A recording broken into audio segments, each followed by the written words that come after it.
मैंने सुना तेरी बेगम बड़ी खूबसूरत है। हाँ भाई है, अल्हम्दुलिल्लाह। दिखा तो सही। वजह भाई पर्दे में रखी हुई है मैंने, मैं किसी को नहीं दिखाता। अच्छा चल, मैं तुझे 1000 रुपया देता हूँ, लेकिन 2 घंटे तू ना अपनी बेगम को बिल्कुल मेरे सामने बिठा के रखेगा, मैं सिर्फ देखूंगा। तेरा दिमाग खराब है कुत्ते, कैसी बातें कर रहे हैं? मेरी जान मान ले, अच्छा सा तैयार करवा और सामने बिठा, मैं पैसे भी तो दे रहा हूँ। मैं तेरी क्या भौंक रहा है, मैं तेरा सर फाड़ दूंगा।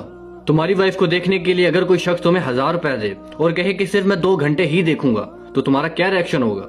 ऑब्वियस तुम उस इंसान से लड़ पड़ोगे, गालियां दोगे, बल्कि मारने भी लगोगे, क्योंकि ये बेगैरती वाला काम है और यही बेगैरती हम अपनी शादियों पर खुलेआम कर रहे हैं।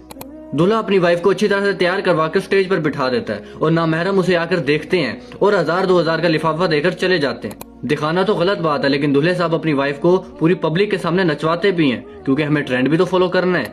दुनिया वालों को बताना भी तो है हम कितने ब्रॉड माइंडेड हैं। ब्रॉड माइंडेड और बेगैरती में जमीन आसमान का फर्क होता है। ब्रॉड माइंडेड बनने के चक्कर में अपने आप को दयूस मत बनाओ।